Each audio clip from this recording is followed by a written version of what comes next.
नमस्ते बिटिया, हमेशा खुश रहो बिटिया।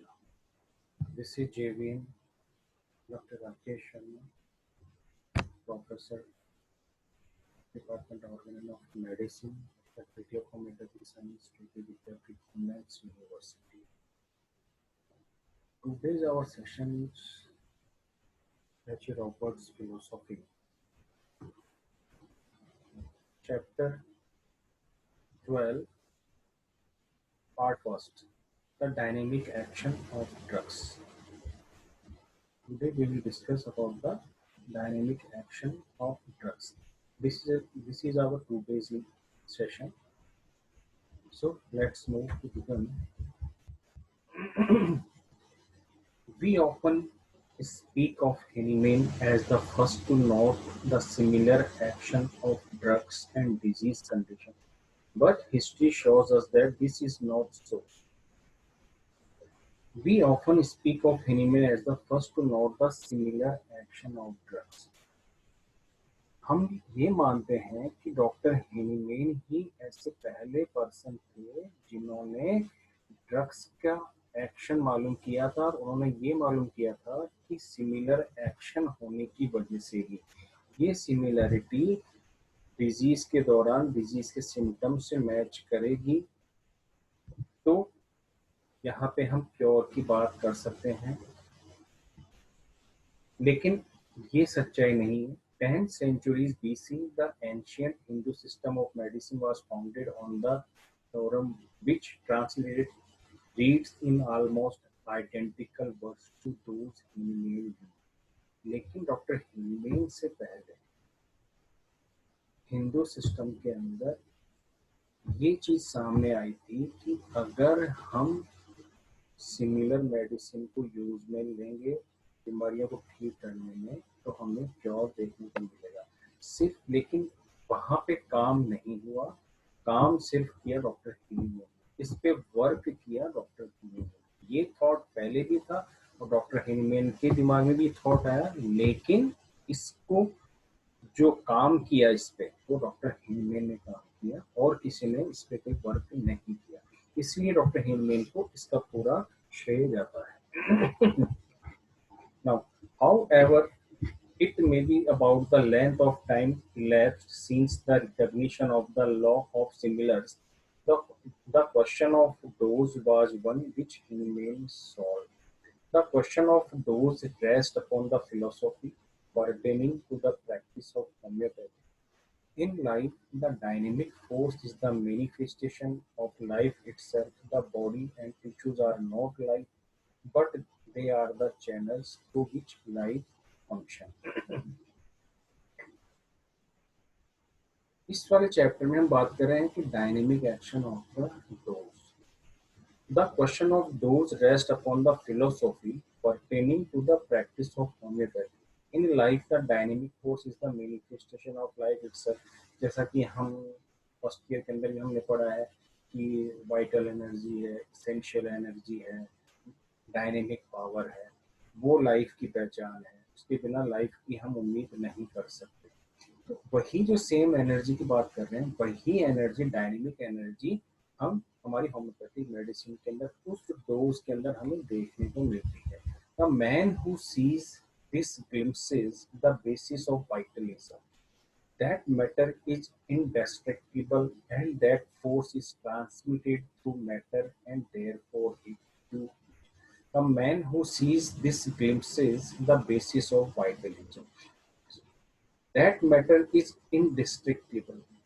मैटर इज इनडिस्ट्रिक्टेबल मीन्स जो वाइटल एनर्जी है, जो डायनेमिक पावर है, वो उसको हम डिस्ट्रॉय नहीं कर सकते.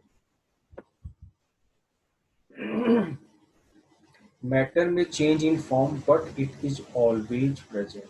फोर्स में change its expression but no unit of force is ever destroy. इस एनर्जी को हम डिस्ट्रॉय नहीं कर सकते. ये सिर्फ अपना एक्सप्रेशंस, अपना एग्जिस्टेंस चेंज कर सकती है, लेकिन हम इसको डिस्ट्रॉय नहीं कर सकते. Hahnemann was a representative of this school of thought and he plumbed deeply into these mysteries, doctor humane ने इस डायनेमिक कंसेप्ट को, इस एनर्जी को समझने की कोशिश करी कि एक्चुअल के अंदर ये चीज है क्या, क्या होता है इसके अंदर, क्या इसका अस्तित्व है, क्या human body human body is a material body, इस वाइटल एनर्जी के बिना उसका कोई एग्जिस्टेंस है या नहीं है। तो इस पे डॉक्टर हेनीमैन ने अपना वर्क स्टार्ट किया। He became dissatisfied with the thought of his day and read extensively the medical work of the ancient. In his delvings, he found several, not long before his own time, like Hell of Denmark and Hale of Switzerland, who had observed that medicine might cure disease by the power they possessed of causing like diseases in healthy human beings. Doctor Henman ने इस truth को जानने के लिए जो पुराना literature था medicine का, उस पे उन्होंने वर्क करना स्टार्ट किया। कौन सा क्या था डॉक्टर हेनमैन दिमाग में, कि उनके दिमाग में ये चल रहा था कि जो मेडिसिन सिमिलर सिम्टम वाली है, अगर मैं उसको डिजीज को क्योर करने के दौरान काम नहीं लेता हूँ, अगर सेम सिम्टम सिमिलरिटी है, तब मैं एक्सपेक्ट कर सकता हूँ क्योर होने की। तो ये उनके दिमाग में चल रहा था, और इसीलिए इस चीज को प्रूव करने के लिए, इसके बारे में जानकारी लेने के लिए उन्होंने पुराना जो लिटरेचर है मेडिसिन का, उसको उन्होंने पढ़ना स्टार्ट किया। तो उनको वहां पे एक स्टेल मिले और एक हेल स्विट्जरलैंड के, उन्होंने भी इस चीज को ऑब्जर्व किया था। Who had observe that medicine might cure disease by his power they possessed of causing like disease in healthy human being. He comprehended that these men had observed this phenomena, but that it had been allowed to fall into disuse without application. लेकिन इस principal को किसी ने भी practically use में लेके नहीं देखा। अब जब तक without practicability of this method, of this principle, then there is no use. There is no futility of this. At this stage, Dr. Henneman determined to discover the action of drugs upon human beings by observing all the details of their action upon healthy subjects. इस literature को, पुराने literature को study करने के दौरान साथ साथ doctor Hahnemann कई तरह के ड्रग्स को ह्यूमन बींग्स पे प्रूव करना स्टार्ट कर दिया था।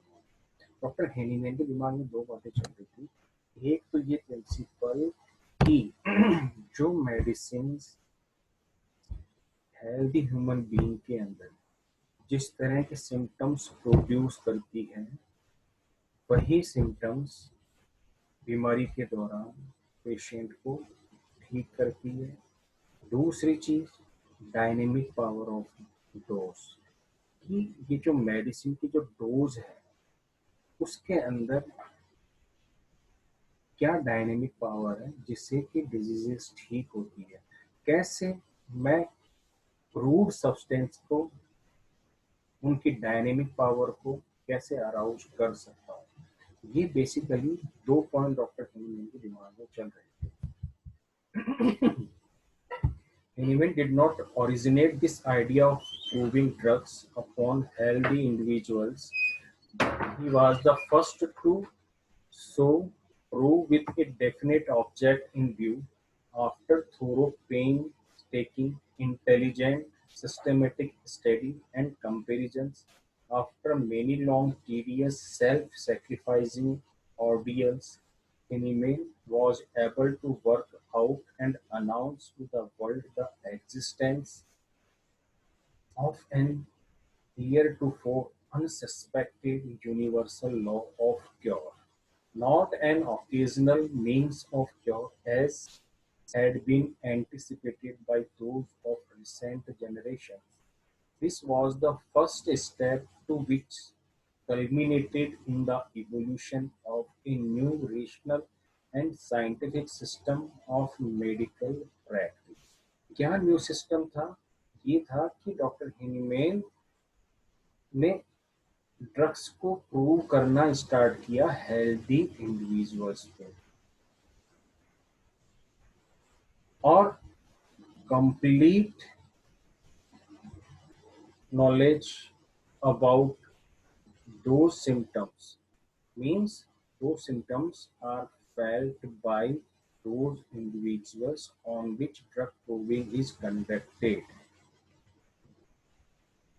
Dr. Hinman preserved all these records in proper word of the person, and Dr. Hinman, after doing this, announced to the world the existence of an heretofore unsuspected universal law. And Dr. Hinman announced the new universal law of cure. वो universal law of cure क्या था? कि यही एक सबसे बढ़िया method है cure करने का, थेरेप्यूटिक का, जिससे कि हम एक्सपेक्ट कर सकते हैं क्योर को जेंटल रैपिड वे के अंदर। इसके अलावा दूसरा तरीका नहीं है। वो तरीका ये था कि सिमिलर मेडिसिन ही डिजीज को क्योर कर सकते।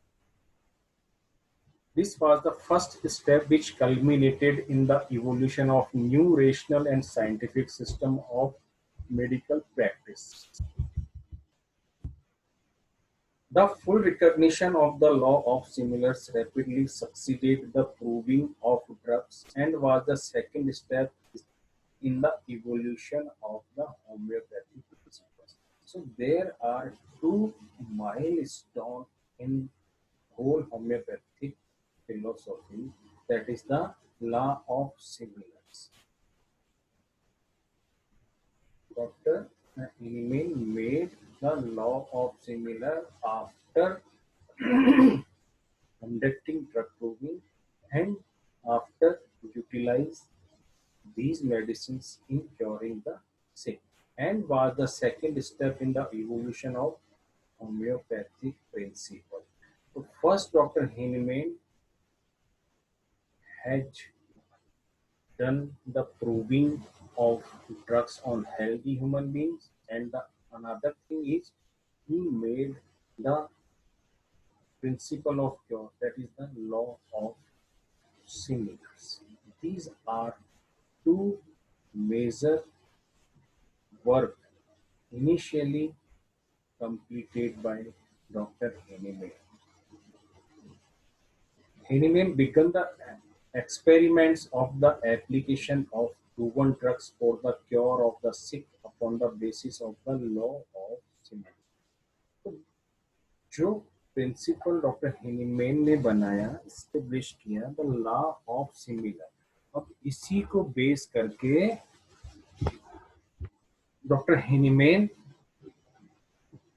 पेशेंट्स को ठीक करने लगे by using drugs in their full strength. He found that many times the patient became greatly aggravated.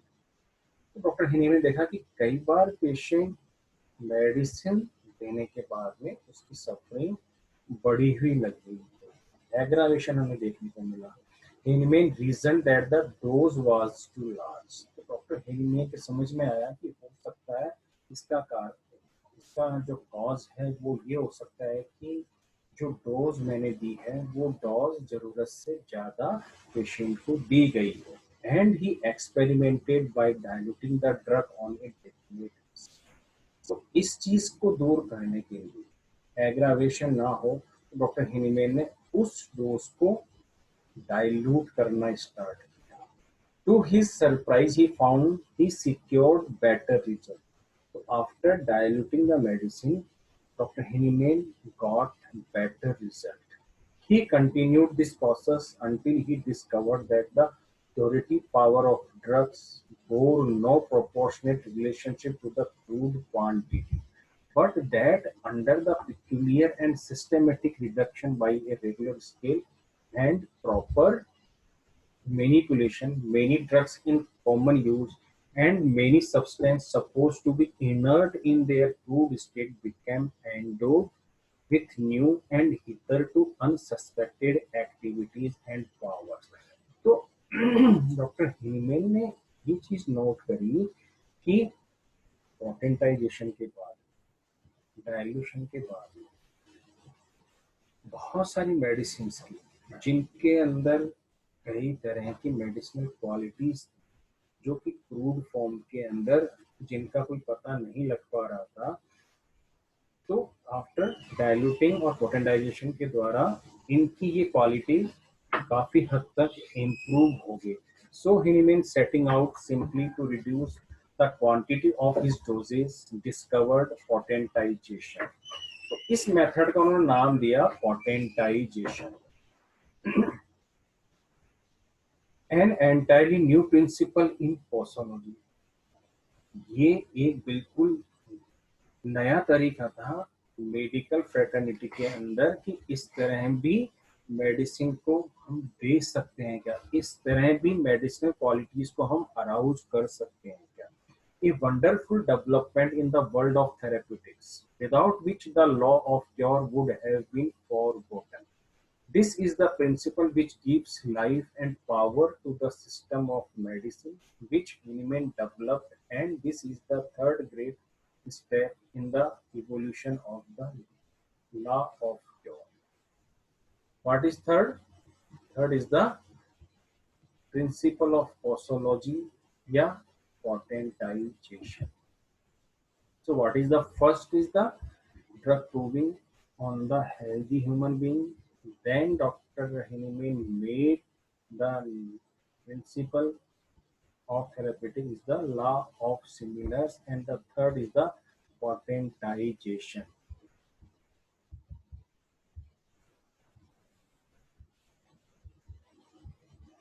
This is the principle which gives life and power to the system of medicine which Hahnemann developed. And this is the third great step in the evolution of the law of cure. So in this chapter, we discussed about some points regarding the dynamic action of drugs. कि जो drugs हैं, जो crude form के अंदर drugs हैं, हम उनकी dynamic power को हम कैसे अराउज कर सकते हैं, वो मेथड है पोटेंटाइजेशन का, जिसके द्वारा हम मेडिसिन की पावर को अराउज कर सकते हैं, जिससे कि इनकी पोटेंशियलिटी, वर्क करने की एफिशिएंसी बहुत ज़्यादा बढ़ जाएगी, जो हमें क्रूड फॉर्म में देखने को नहीं मिलती. और हमने जो इस चैप्टर के अंदर नोट करी वो चीज ये नोट करी कि हमें कैसे किसी ड्रग के एक्शन का पता लगेगा, वो उसका तरीका है proving of drugs on the healthy human beings. So I close this chapter, that is the first part of this chapter, the dynamic action of drugs.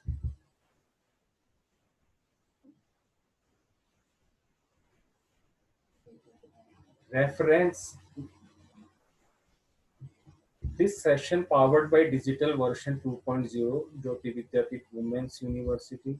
I hope you are satisfied with my digital session. If you have any query, please mention in comment box. I will resolve it.